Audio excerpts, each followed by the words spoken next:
여러분, 제가 자주 하는 이야기인데요. 성경에 나오는 전체 인물을 5가지 이 유형으로 구분할 수 있다고 했죠. 첫 번째 유형의 사람은 처음도 좋았고 끝도 좋은 한결같은 사람이죠. 두 번째 사람은 처음에도 악했지만 끝까지 하나님을 거역하고 반역해서 악한 삶을 살았던 사람이에요. 세 번째는 처음에는 정말 하나님을 잘 믿고 신실했지만 마지막이 좋지 않은 사람, 가룟 유다 같은 사람이 있겠죠.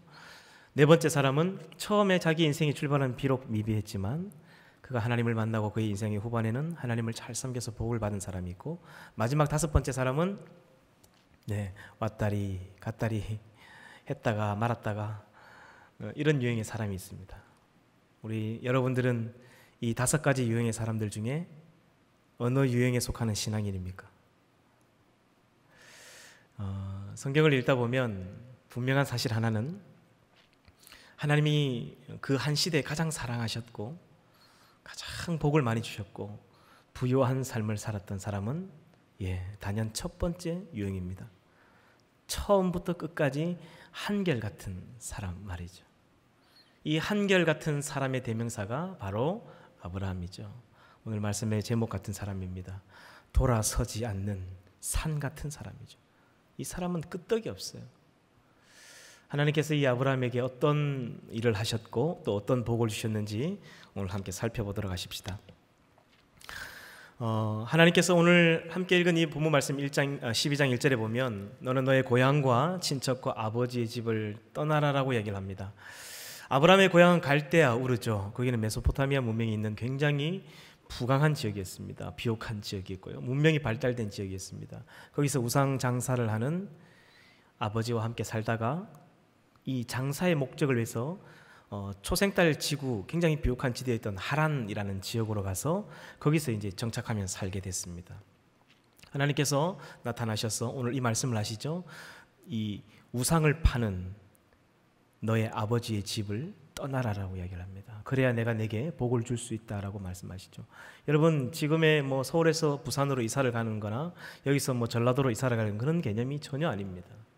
걸어가야 했고 자기의 가족들을 보호해 줄 수 있는 아무런 이 장치가 없는 그런 시대였습니다. 가다가 주변에 있는 민족들이 재물을 보고 탐이 나거나 아니면 여자들 보고 탐이 나가지고 싹 죽여버리고 다 데리고 갈 수도 있는, 다 탈취를 당할 수도 있는 굉장히 위험한 행동입니다. 그래서 그 족속을 떠나지 않습니다. 그 민족을 떠나지 않는 거죠. 이런 시대에 어떻게 보면 불가능한 요구를 하나님이 하시는 거예요. 근데 놀랍게도 아브라함이 순종을 하죠. 75세 하나님이 부르셔서 아브라함이 175세에 죽습니다. 딱 100년 동안을 그는 뒤를 돌아보지 않는 사람이었죠. 여러분, 이게 절대로 쉬운 게 아니에요. 사람은 나이가 들면 고향을 그리워합니다. 여러분 아마 아직 잘 못 느끼실 거예요. 고향이 그립다는 마음을.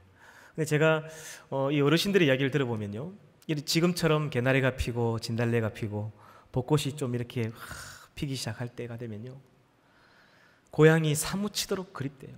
고향에 북한이 있냐고 물어보면 아니래. 고향이 바로 옆 동네래요. 고향이 옆 동네인데 고향이 왜 그립냐고 하니까 눈물이 날 만큼 그립대요. 그게 이 사람의 본성인 것 같아요. 아브라함도 고향이 그립지 않았을까요? 자기의 친구들, 자기의 가족들 어떻게 살고 있는지 궁금하지 않았을까요? 그런데 그는 하나님이 떠나라 하는 그날부터 100년 동안 하나님이 부르시는 그날까지 돌아가지 않습니다. 자기의 고향 땅을. 그는 떠나온 고향보다 더 나은 본향을 사모했던 사람이었던 것 같아요. 정말 대단하죠. 그가 이 자기의 며느리를 간택할 때 사실은 그 메소포타미아 땅까지 자기가 갈 수 있었습니다. 직접 가서 자기의 며느리를 데리고 올 수도 있었지만 하나님이 너는 너의 친척과 아버지의 집과 고향을 떠나라 하는 이 말씀 때문에 자기 며느리를 간택하는 일도 자기 종에게 맡겨서 재물을 주어서 너 갔다 와라 해서 리브가를 데리고 온 거 아닙니까? 대단한 사람이었어요. 정말 한번 딱 그 자리에 앉으면 돌아서지 않는 산 같은, 한결같은 사람이었던 것입니다. 여러분, 우리도 마찬가지죠. 우리가 태어난 고향과 살아온 환경은 다 다릅니다. 그러나 우리의 공통된 목적지가 있죠. 어딘가요? 예, 우리는 이 천국 톨게이트를 통과해야 되는 사람들이에요. 부산에서 태어나면 부산 톨게이트를 출발하고, 저 전라도 광주에서 태어나면 전라도 광주 톨게이트를 출발하고, 서울에서 태어나면 서울에서 서울 톨게이트를 출발해서 우리는 이 천국 톨게이트까지 달려가는 거예요. 가는 동안 절대로 뒤를 돌아보면 안 됩니다. 멈춰서도 안 됩니다. 주님 부르시는 그날까지 우리는 저 떠나온 고향보다 더 나은 본향, 천국 톨게이트를 통과해야 됩니다. 그렇게 믿음으로 뒤를 돌아보지 않고 살아가시는 저와 여러분이 되길 축복합니다. 여러분, 여기 오늘 함께 읽은 말씀 7절에 보면 아브라함이 늘 하나님께 예배를 드리는 모습을 볼 수 있습니다. 제단을 쌓고, 아브라함은 여기뿐만 아니라 가는 곳마다, 가는 지역마다 하나님께 정성을 다해서 예배를 드렸습니다. 그 모습을 보고 이삭이 그대로 보고 배운 거죠. 그리고 그는 대충 예배를 드리지 않았습니다. 하나님이 요구하실 때는 자기의 자식을 들여서 불태워서 예배를 드릴 만큼 그는 그 예배에 최선을 다했던 사람이었던 것 같아요. 여러분, 오늘 어떤 마음으로 이 예배 자리에 오셨습니까? 제가 마중물 기도하면서 기도를 하는데요, 청년들은 일주일 만에 오는 예배지만 하나님은 일주일 동안을 기다리는 예배라고 이야기를 하시는 것 같았어요. 하나님 일주일 동안 이 시간을 기다리신다. 제가 우리 이 산성교회 오기 전에 대구에 있는 칠곡교회에서 사역을 했었습니다. 그때는 이제 제가 전도대도 맡고 있었는데 이 주일날 되면 병원 전도대가 있어요. 그래서 이 병원 전도대가 주일마다 한 6개 병원에 들어가서 예배를 드립니다. 그 병원 로비에서 사람을 모아가지고 예배를 드리는데요, 제가 주로 갔던 곳은 이제 대구 보건대학 그 로비였습니다. 그 병원에는 대부분 이제 교통사고를 통해서 척추가 끊어져서 이게 평생 하반신이 마비돼서 이제 휠체어를 타고 다니는 사람들이나 뇌경색에 와가지고 몸이 이 반신불수가 된 사람, 그러니까 몸의 반쪽이 굳어버린 사람, 아니면 목 아래로는 움직일 수 없는, 발음도 제대로 되지 않는, 휠체어를 평생 타고 다녀야 되는 이런 사람들이 주로 있는 곳이에요. 그러니까 거기 가서 이제 전도대원들하고 복음을 전하죠. 예배가 있어요. 하나님 당신을 기다립니다. 한번 예배 드리러 오세요. 하면 막 됐어요. 막 귀찮아요. 막 쉬고 있는데 왜 우리 이게 와가지고 막 짜증을 내는 사람도 있고, 어떤 사람은 반기는 사람도 있고 그래요. 그래서 아무튼 그 점심 시간에 가서 이제 로비에서 예배를 쫙 드립니다. 드리면요, 그렇게 은혜가 될 수가 없어요. 휠체어를 타고 불편한 몸을 이끌고 찬양하는데 침을 줄줄 흘리면서도요, 그 일주일 동안 예배를 기다리는 거예요. 거기 계신 분들의 유일한 낙이 이 예배에 은혜 받는 거예요. 자기가 건강할 때, 그 사람들이 건강하던 사람들이었거든요. 하루아침에 교통사고로 온 사람이거나 하루아침에 심근경색이 와가지고 어제까지 건강했는데 수술 받고 나니 몸이 반이 굳어버린 거예요. 정신은 멀쩡해요. 얼마 전까지 정상적으로 여기 와서 예배를 드렸는데 자기가 지금 거기 있는 거예요. 얼마나 처절할까요? 절망의 절벽 속에 있는 느낌을 들까요? 그분들이 일주일 동안 이 예배를 기다리고 와서 예배를 드리면요, 그냥 눈물바다가 돼요. 근데 지금도 기억에 남는 한 여자 집사님이 있습니다. 이분이 처음에는 저기 저 뒤쪽에 구석에 딱 앉아가지고 이렇게 째려보더라고요. 그래서 이쪽으로 오세요 이렇게 하면 됐어요. 막 신경 쓰지 마세요. 막 굉장히 날카롭더라고요. 근데 이분이 한 주, 2주, 3주 시간이 흐르면서 한 6개월 정도가 됐을 때요, 이분이 제일 앞자리까지 와서 여기서 이렇게 예배를 드리는 거예요. 예배 어떨 때는 막 펑펑 울기도 하고요, 어떨 때는 막 굳어버린 한 손은 이게 정상이 한 손으로 가슴을 치면서 예배를 드려요. 그래서 무슨 사연이 있는지 물어보니까 이분이 집사님이었다는 거예요. 한순간에 이 뇌경색이 오면서부터 하나님을 원망하고 자살을, 내가 이렇게 살아서 뭐 하겠나, 죽으려고도 생각했다는 거예요. 그래서 그때부터 예배를 드리지 않았다는 거예요. 근데 주일만 되면 귀찮게, 아무튼 이 병원에 오게 나서부터 주일만 되면 귀찮게 키가 쪼맨하고 막 머리가 까진 이게 시커먼 양복을 입은 사람이 와가지고 막 예배드리러 오라는 거예요. 귀찮게 하는 거예요. 그게 저였습니다. 정말 싫었고 짜증이 났었는데 그냥 한번 구경하러 가보자 해서 로비에 딱 내려왔다는 거예요. 자기가 심근경색이 오고 나서부터 몸이 굳어가고 정신적으로 너무나 힘이 들어서 그냥 침대에 누워있으면 침대로 그냥 몸이 푹 꺼지는 것 같더래. 그냥 죽어버리고 싶더래. 이대로 막 몸에 그냥 이 근육이 그냥 다 끝나버린 같은 느낌이 들더래. 근데 그날 그 저 뒤 구석에서 예배를 딱 드리는데 찬양이 딱 들려오는데 온 몸에 막 전율이 돋는 거예요. 세포가 다시 살아나는 것 같은 생기가 이 찬양을 듣는데 몸에 막 오더라는 거예요. 그때부터 이분이 계속 나왔거든요. 저 뒤에 구석에 저기 있어요. 그리고는 이분이 예배 때 회복이 되면서 점점 요 앞에까지 오는데, 우리 전도대원들이 다 똑같이 하는 말이 뭐냐면 이분이 얼굴이 180도 바뀌었다는 거예요. 처음에는 이렇게 째려보고 이렇게 앉아있다가 나중에 얼굴이 환해지는 거예요. 제가 거기서 2년 동안 그 보건대학병원에서 예배를 드렸는데 이분이 거의 회복이 되어버렸습니다. 예배를 드리는 동안 몸이 회복이 되어버렸어요. 할렐루야. 여러분 어떤 마음으로 오늘 예배에 오셨습니까? 그 보건대병원에 계시는 그분들은요, 일주일을 기다립니다. 목사님, 수요일 날도 좀 와주시면 안 될까요? 죄송해요, 바빠서 올 수가 없어요. 예배를 기다려, 예배를 드리고 싶었어. 여러분 기억하십시오. 아브라함은 예배를 소중하게 생각했습니다. 하나님께 드리는 예배를. 그래서 하나님이 그의 인생도 소중하게 생각했습니다. 하나님께 드리는 예배를 소중하게 생각하면 하나님도 그 사람의 인생을 소중하게 생각할 줄 믿습니다. 기억하시고 여러분 이 예배에 최선을 다하는 저와 여러분 되길 축복합니다.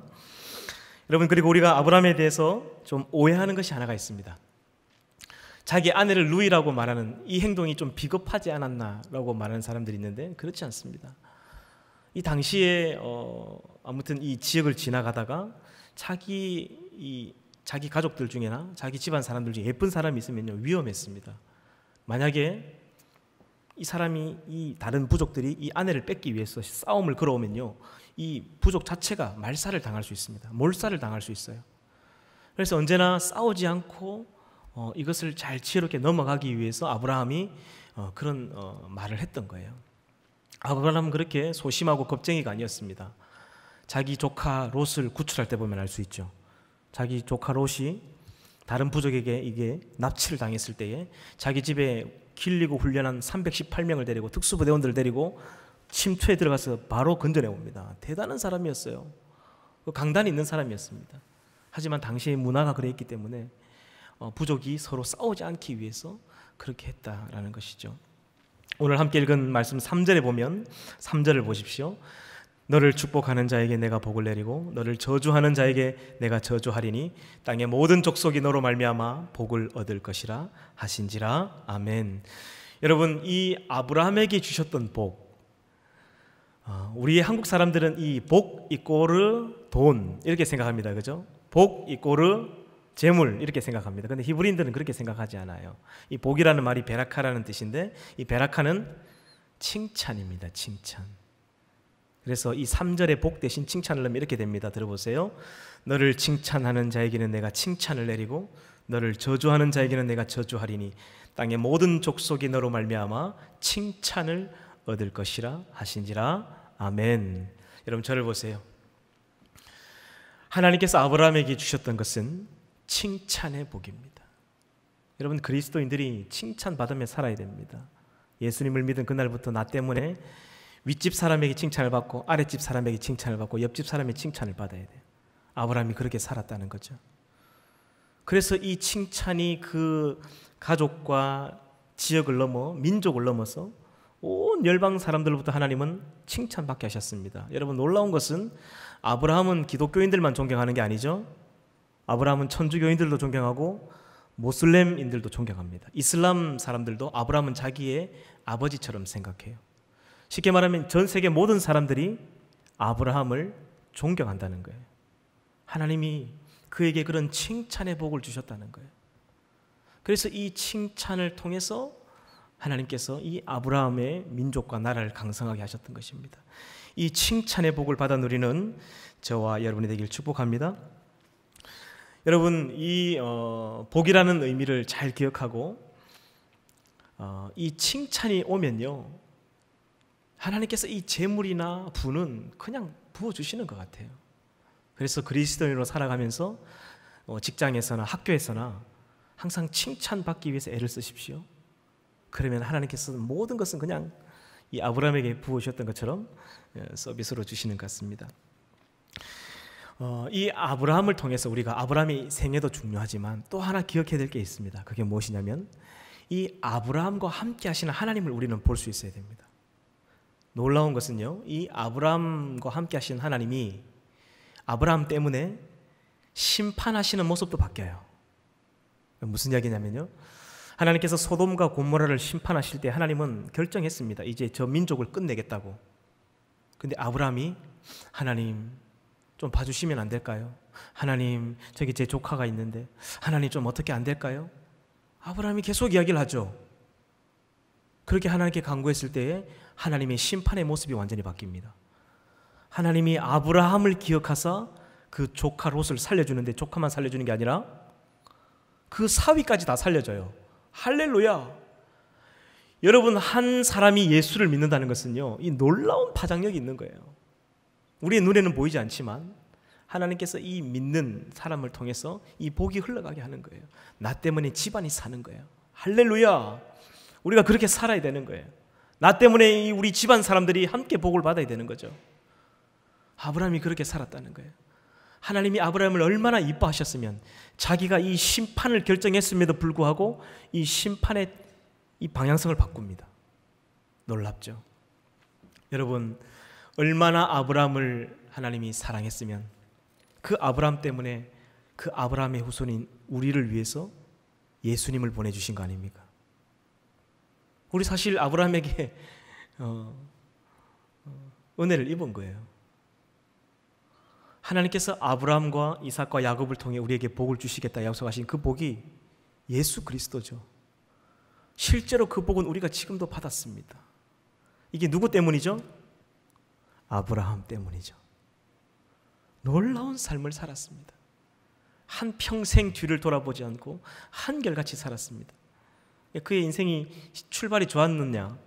생각해 보세요. 그는 무당, 그러니까 그 불상을 만드는 집안의 아들이었습니다.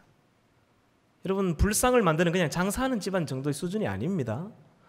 여러분, 대구에 가면 팔공산이 있습니다. 팔공산 올라가는 길에 보면 전부 다 무당밭이에요. 귀신 들린 사람들이 밭이라는 거예요. 그게 한복판에 다 무당 불교 용품들 파는 가게들이 있습니다. 거기 가보면요, 그 파는 주인들이 대부분 다 반무당이에요. 눈빛이 보통이 아닙니다, 이 사람들이.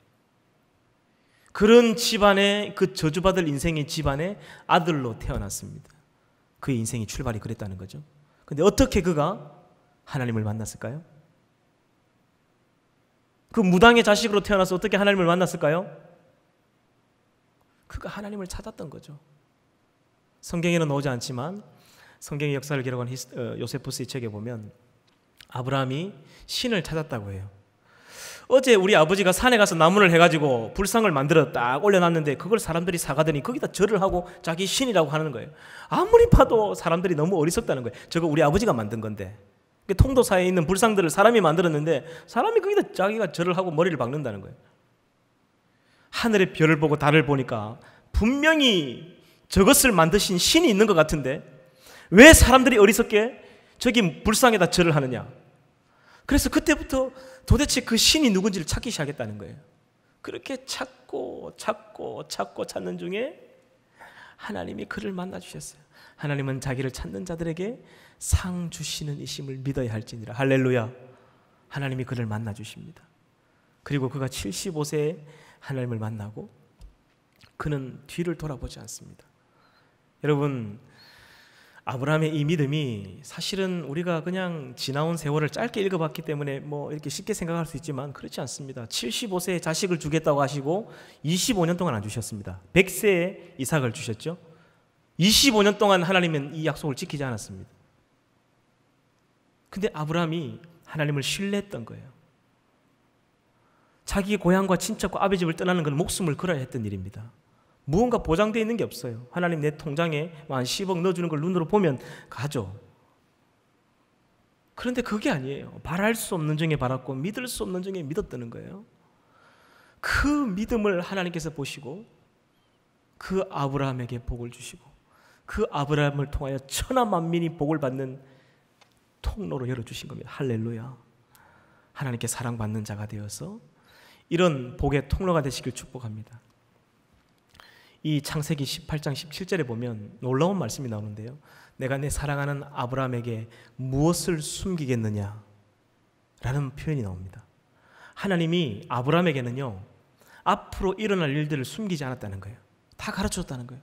내가 너를 강성한 민족이 되게 하고 너로 인해 모든 민족이 복을 받게 될 것이다. 하나님이 이런 놀라운 앞으로 일어날 일들을 사랑하는 자에게 가르쳐 주셨다는 거예요. 얼마나 사랑했으면. 그래서 너는 나의 벗이다. 너하고는 내가 말이 통한다. 하나님 이렇게 아브라함을 사랑하셨어요. 여러분, 이 아브라함처럼 변하지 않는 믿음, 돌아서지 않는 산 같은 이런 한결같은 믿음을 가지셔서 아브라함에게 주셨던 모든 복과 은혜를 받아 누리는 저와 여러분 되길 바랍니다. 이제 말씀을 마무리하도록 하겠습니다. 여러분, 조니 에릭슨이라는 그 다이빙 선수가 있어요. 굉장히 잘했던 선수인데 이 선수가 어느 날 그 다이빙 훈련을 하다가 이 스프링보드에 척추를 다치게 됩니다. 그리고 척추가 끊어져 버려서 이 목 아래로는 전부 다 하반신 마비가 돼 버립니다.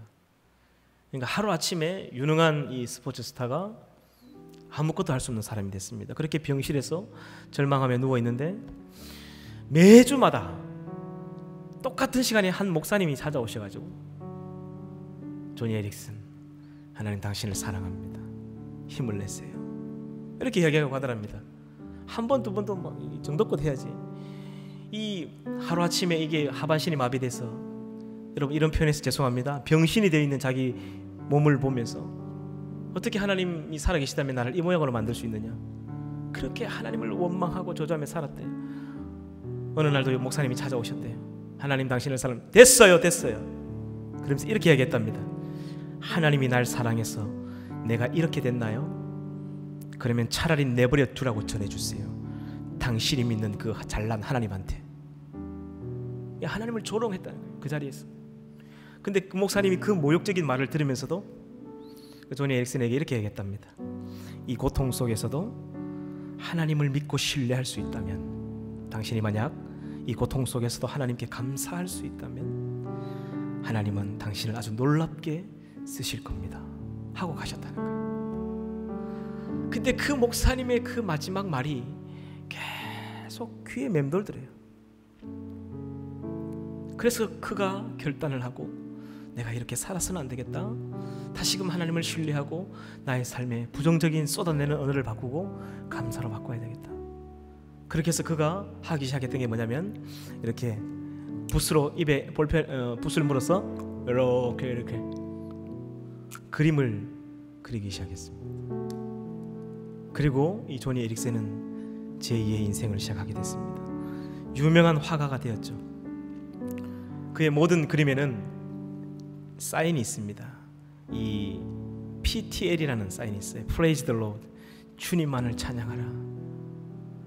완전히 그의 인생이 180도 바뀌어버렸습니다. 그리고 이분이 쓴 책이 베스트셀러가 되고 이분의 삶이 영화로 제작이 됩니다.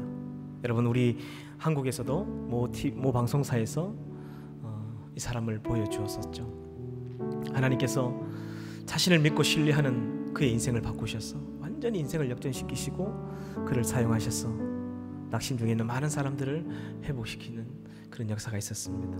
여러분 기억하십시오. 하나님을 신뢰하는 자에게, 뒤를 돌아보지 않는 자에게, 돌아서지 않는 산처럼 한결같은 사람에게 하나님은 그의 인생에 모든 복을 쏟아부어 주십니다. 모든 사람들에게 칭찬받게 하시고 그의 인생을 통해서 아브라함에게 부으셨던 모든 것들을 부어주실 줄 믿습니다.